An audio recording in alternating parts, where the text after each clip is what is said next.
Wayne Britta with Medallion Pools. I want to give you an in-depth, step-by-step look at a swimming pool build that's very common with Medallion Pools. So here's what we have. We have a blank canvas. Most homeowners are going to have a lot of different things in their backyard. In this particular case, we have, you can see the sawdust. We removed the tree, or the customer actually removed the tree. And if you pan around, there's some other items in there that we're going to help move out of the way to prep us in preparation of getting the pool finally laid out before we set elevation, before we actually bring the tractor in the yard, before we really start getting everything going. Very typical case, this is going to be a complete war zone of debris and dirt everywhere until we're done with this particular project.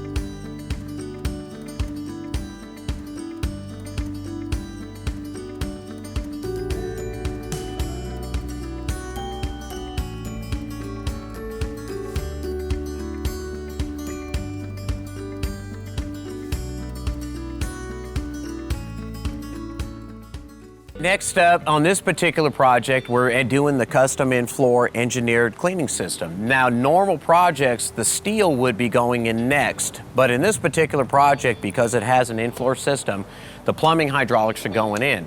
So the plumbing hydraulics for the in-floor system, and as well as the circulation filtration system, will be done at this time. Once this is installed, then what we'll do is move on to the steel structure. Another point to note, some particular digs will have some marks or some painting notations left on the inside of the structure.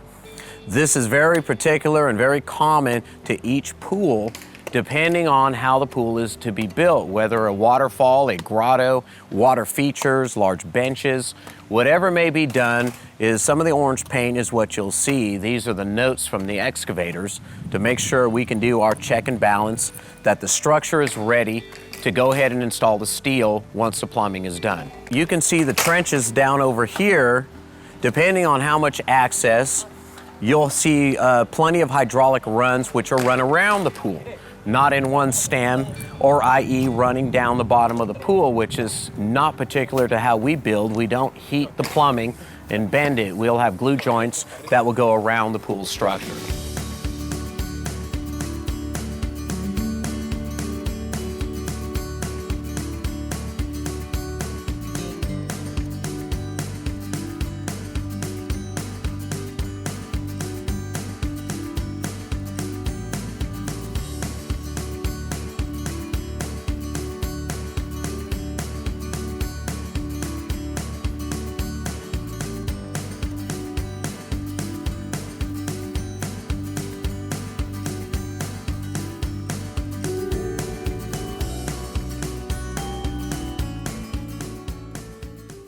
All right, well, we're back, and we've got, you can see, we've got the in-floor hydraulics. These are the tubes that are coming up, the Schedule 40.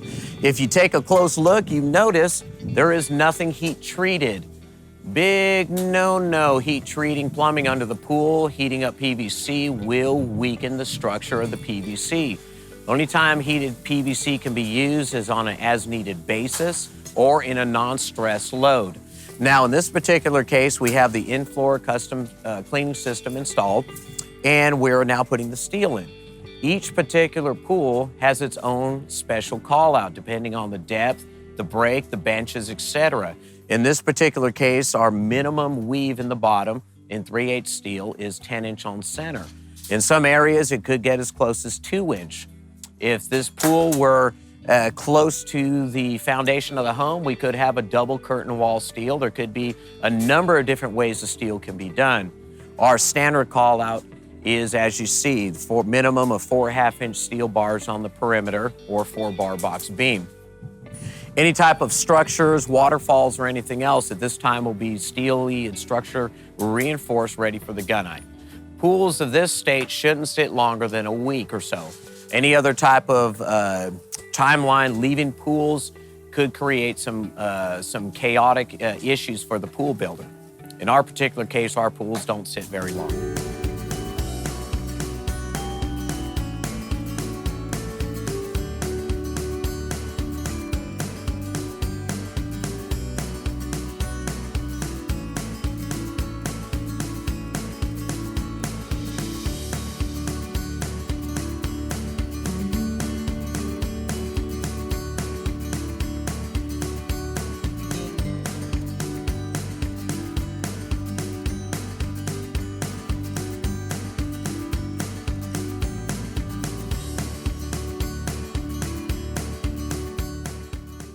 We're back here. As you can see, the gunite is now shot.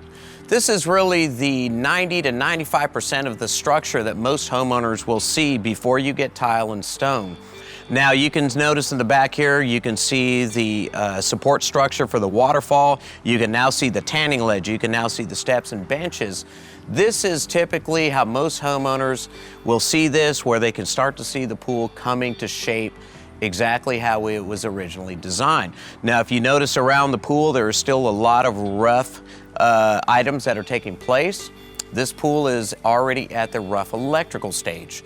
In this particular city, we will leave the trenches open. We'll have the inspection for this. Some cities don't require that. Another item on this particular pool is you don't get to see our custom water system. Most builders will ask the homeowner to hand water the gunite shell, which is nothing that we do at Medallion Pools.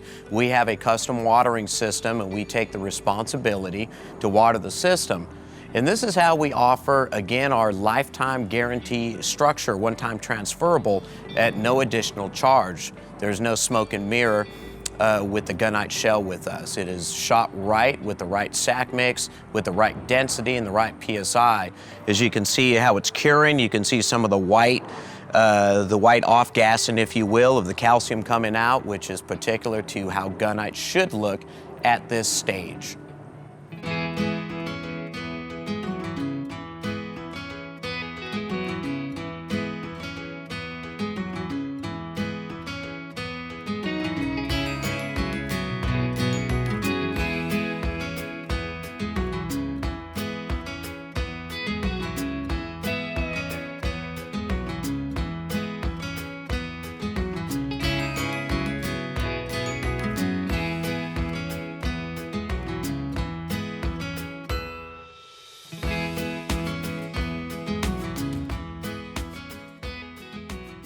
Okay, we're having a quick view at the equipment. We asked electricians just to step aside for just a minute so we can kind of have a bird's eye view of what's taking place.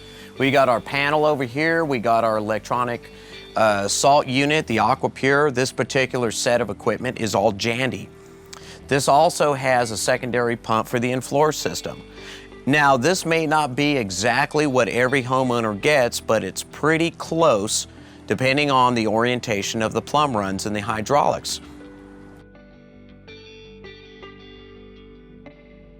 We've got the tile and stone crew here today. Now, a few things that you may notice is the site is starting to look a little more cleaned up.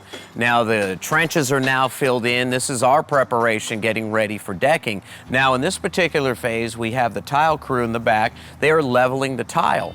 The gunite is not necessarily level. You still have to level the tile for the water line. Big no-no and a mistake when a builder does not do this, or they are simply unaware or unskilled to do this, is how you have pools that appear unlevel, is because this step is not done. At this time, they'll go ahead and put their scratch coat.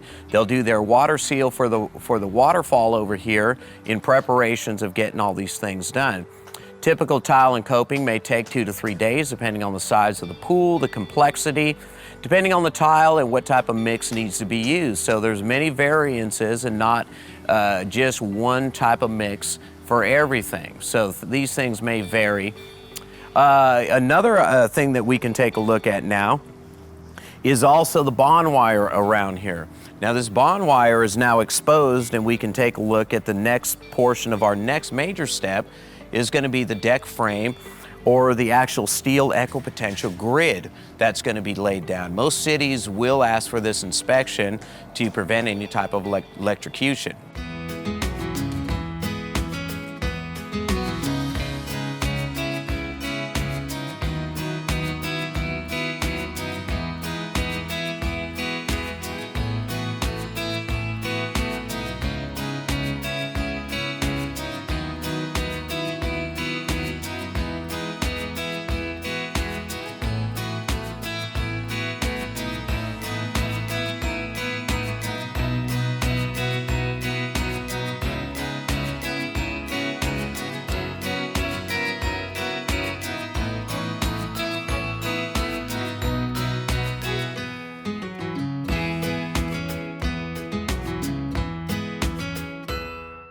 Now, once the water seal is actually placed, we have a rock and water ledge that's cut into the gunite, and we have a waterfall pad. The waterfall pad is actually poured a certain way to make sure water doesn't go behind the pool beam. Now, once that's in place, the crew will start roughing in the water feature. That's typically done after all the coping and tile is set, and this will be the last thing that's done on this particular job site.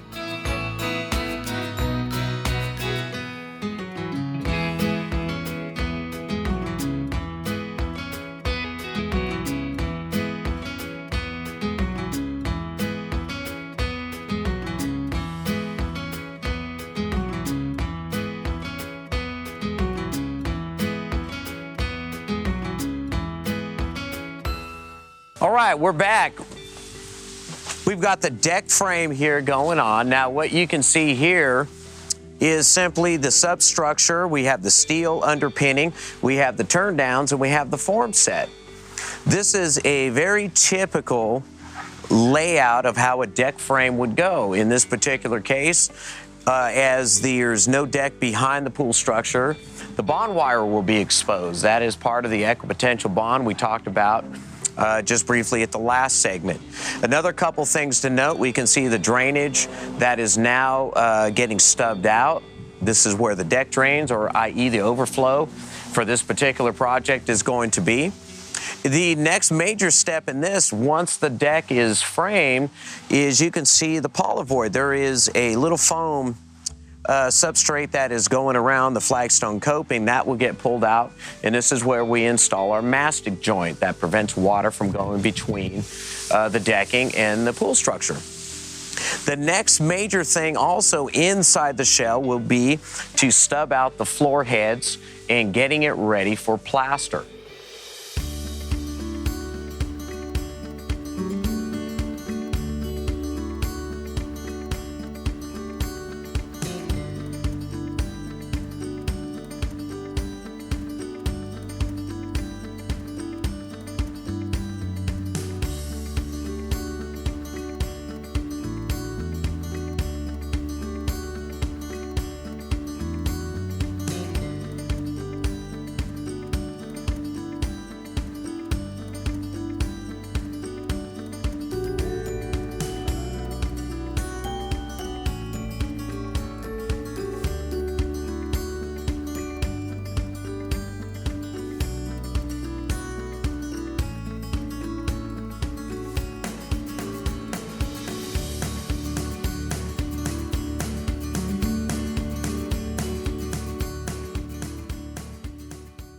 We're at the stage now where the pool is prepped.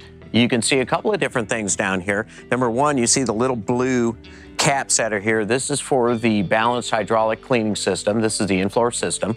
And then also, as you look around to the perimeter of the pool, you'll see some black fittings in there. That is for the filtration system. So there is two hydraulic systems in this pool, and this is a very typical prepping scenario. A little bit of water down in the bottom from the rain.